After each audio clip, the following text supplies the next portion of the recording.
What's up, everyone, and welcome back to Movie Race.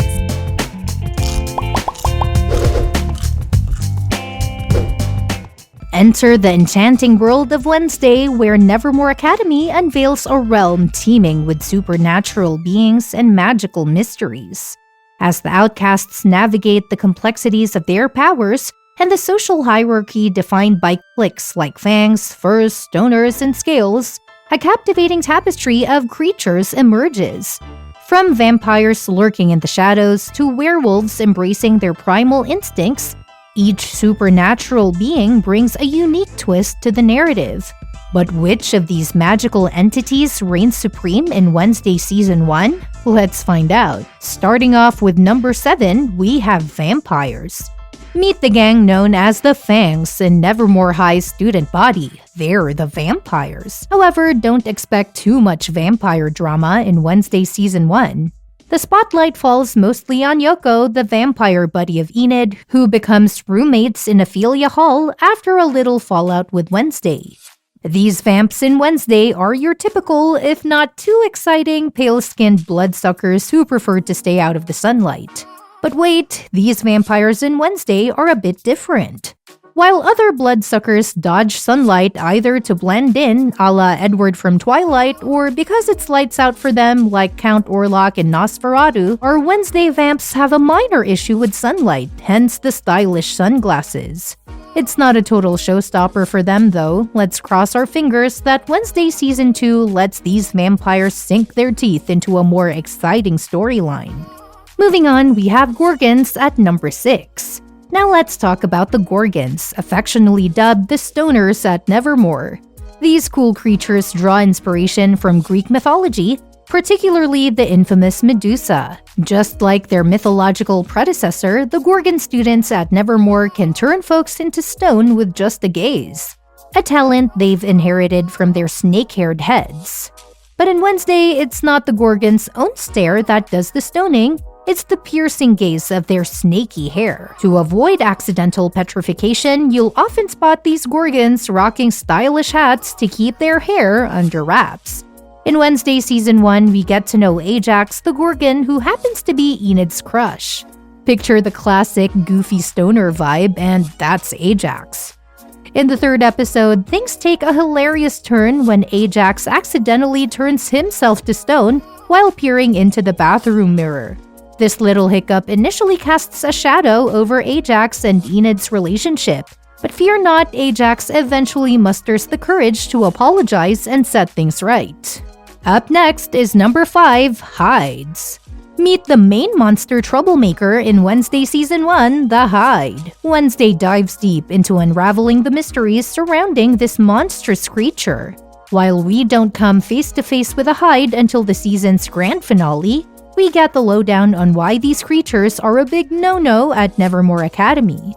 Inspired by the classic tale The Strange Case of Dr. Jekyll and Mr. Hyde, this Hyde isn't your average Joe. They can morph from a regular human into a massive monster, complete with claws, fangs, and supercharged speed and strength.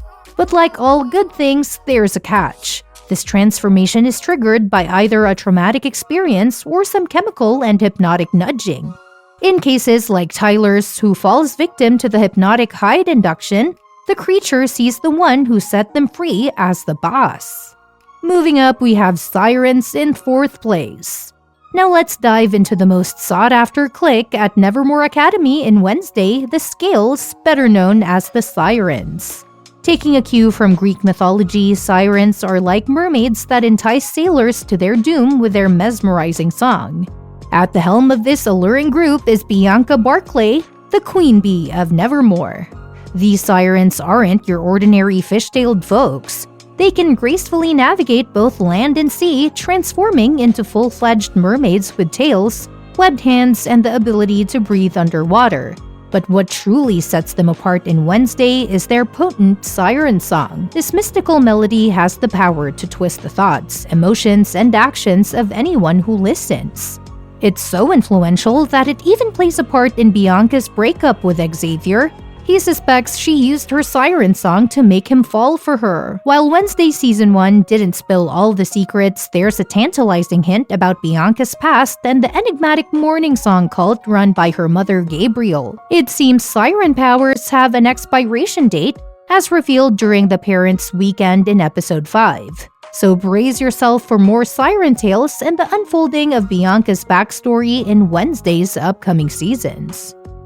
Now we are moving on to the top 3, and at number 3 are werewolves. Let's howl about the last clique at Nevermore, the first, better known as the werewolves.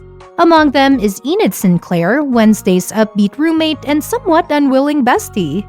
These werewolves in Wednesday share a lot in common with the legendary kind, but there's a twist. They've got better control over themselves after transforming or wolfing out during a full moon. Even in their human form, you'll catch a glimpse of their lupine roots, like Enid extending her claws when she's amped up or angry. Enid's struggle with not fully transforming becomes a recurring theme in the series. Her classmates and even her own mom aren't shy about giving her a hard time for being a late bloomer. Yet Enid refuses to let this define her. She's confident that the right moment will come, so when she finally unleashes her wolf side in the season finale to save Wednesday from the Hide, it's a howling success. With her first transformation in the bag, who knows how Enid will put her newfound powers into action. Now coming on, number 2 is shapeshifters. The big reveal of Gwendoline Christie's principal Larissa Weems as a shapeshifter in Nevermore brings a jaw-dropping twist to Wednesday. The shock hits hard when Wednesday witnesses the supposed death of fellow student Rowan, only to have him miraculously reappear on campus unharmed. This sparks an investigation that becomes the guiding thread throughout the entire season. It turns out Rowan did bite the dust, and Weems assumed his identity to uphold the school's reputation and keep it open for all the other misfits. Weems becomes a fascinating counterpoint to Wednesday throughout the season, often locking horns with our rebellious protagonist. The season finale, though, brings a surprising alliance. Disguised as Tyler, Weems cunningly extracts a confession from Christina Ricci's villainous Marilyn Thornhill Laurel Gates about her true identity and crimes against the outcast community. In her seemingly final moments, Weems falls victim to poisoning by Gates. However, as Ricci has hinted, we never actually witness the character being laid to rest. The future of Weems in Wednesday Season 2 remains uncertain, but there's a wealth of unexplored facets to her life and backstory. Who knows? We might even encounter more shapeshifters in the mix. The possibilities are mysterious as Weems herself. Now enough about Weems, let's move on to psychics who hold the number 1 spot on this list. The psychics in Wednesday showcase a diverse range of powers rooted in traditional clairvoyance and telekinesis.